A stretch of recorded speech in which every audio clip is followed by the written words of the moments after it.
Hello बच्चों, let's read this question. So the question is which of the following statement is not valid for oxy acids of phosphorus. तो हमें इस question में basically बताना है कि इन 4 ऑप्शंस में से कौन सा ऑक्सी एसिड्स के लिए करेक्ट नहीं है. ओके, सबसे पहले हम बात कर लेते हैं कि आखिर ऑक्सी एसिड्स होते क्या है. ओके, तो ऑक्सी एसिड्स बेसिकली आप कह सकते हो कोई भी एसिड जिसके पास कोई ऑक्सीजन प्रेजेंट है. ओके, उसको हम क्या बोलेंगे? Oxy acids. ओके, तो ऑक्सीजन प्रेजेंट, अब यहाँ पर क्योंकि हम फास्फोरस की बात कर रहे हैं तो आप बोलोगे एसिड्स दैट कंटेन ऑक्सीजन.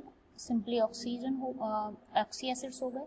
लेकिन यहाँ पर क्योंकि बात फास्फोरस की हो रही है तो आप कह सकते हो फास्फोरस के एसिड्स जो ऑक्सीजन कंटेन करते हैं उनको हम कह सकते हैं oxy acids of phosphorus. Okay, now आते हैं फर्स्ट स्टेटमेंट है. तो first statement is all oxy acid contain tetrahedral 4 coordinate phosphorus. Okay, तो सबसे पहले हम एक दो एग्जांपल ले लेते हैं, उनके थ्रू समझते हैं. जैसे हम एक एग्जांपल ले लेते हैं हाइपोफॉस्फोरस एसिड का. ओके, तो एक एग्जांपल हम ले लेते हैं हाइपोफॉस्फोरस एसिड जिसका फॉर्मूला है H3PO2. ओके, तो इसका फॉर्मूला आपका होता है H3PO2. तो अगर हम इसके स्ट्रक्चर की बात करें, जैसा कि हम जानते भी हैं कि फास्फोरस जो है वो नाइट्रोजन फैमिली का है, तो इसके पास टोटल 5 इलेक्ट्रॉन्स हैं आउटर मोस्ट में. ओके, तो आप कह सकते हो कि बिल्कुल एक, तो क्योंकि ये ऑक्सी एसिड बना रहा है तो एक बॉन्ड, डबल बॉन्ड ये बना लेता है ऑक्सीजन के साथ.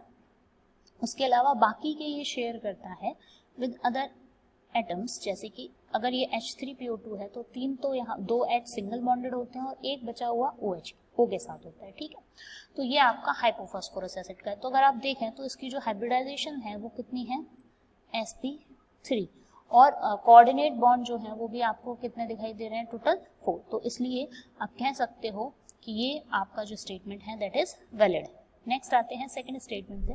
All oxy acids contain at least 1 PO unit and 1 POH group. Okay, तो P डबल बॉन्ड O तो नेसेसरी है. POH की अगर हम बात करें तो ये ऑक्सी एसिड्स में आ रहा है, तो बेसिकली ऑक्सी एसिड्स में आप ये भी कह सकते हो कि यहाँ जो H ग्रुप है वो यहाँ से O के साथ अटैच जो H होता है वो रिमूव होता है. और उसी बेसिस पे हम ये भी कहते हैं कि ये मोनोप्रोटिक है या फिर डायप्रोटिक है. ओके, दैट मीन्स कि ये स्टेटमेंट भी करेक्ट है कि लगभग सभी के पास एक P double bond O unit और एक POH ग्रुप जो है वो प्रेजेंट होता है. ठीक है, नेक्स्ट आते हैं, हमारा नेक्स्ट स्टेटमेंट है orthophosphoric acid is used in the manufacture of triple super phosphate. Okay, तो ये आपका लर्निंग है यूजेस जो हैं ऑर्थोफॉस्फोरिक एसिड के, जिसका फॉर्मूला आपका होता है ऑर्थोफॉस्फोरिक एसिड का H3PO4. ओके, तो जो H3PO4 that is orthophosphoric acid है वो यूज होता है आपका किसमें? ट्रिपल सुपर फॉस्फेट के मैन्युफैक्चर में. Okay, that means this statement is also correct. Last आते हैं हम फोर्थ पे. तो फोर्थ मैंने अभी आपको बताया कि जो हाइपोफॉस्फोरस एसिड है उसका फॉर्मूला क्या है? H3PO2. ओके, तो according to this statement they said that this is a diprotic acid. अब ये डायप्रोटिक और मोनोप्रोटिक हम किस बेसिस पे बोलते हैं? तो मैंने बोला ये जो प्रोटिक वर्ड है आप प्रोटॉन से रिलेट कर सकते हो.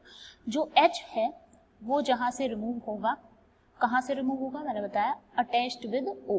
O के साथ जो H होगा ये रिमूव होता है और इसके बेसिस पे हम कहते हैं अगर सिंगल H 1H रिमूव हो रहा है, या आप ऐसा कह सकते हो किसी एसिड के पास एक OH है, दैट मीन्स उससे एक H रिमूव होगा, तो इस केस में हम इसको क्या बोलेंगे?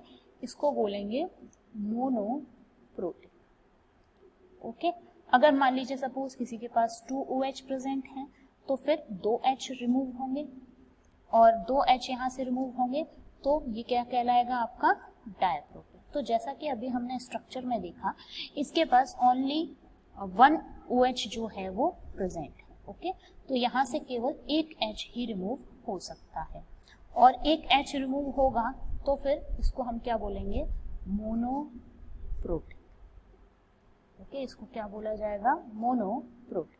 दैट मीन्स कि जो फोर्थ स्टेटमेंट है वो वैलिड नहीं है ऑक्सी एसिड्स ऑफ फास्फोरस के लिए. Okay, so the most appropriate option of this question is option number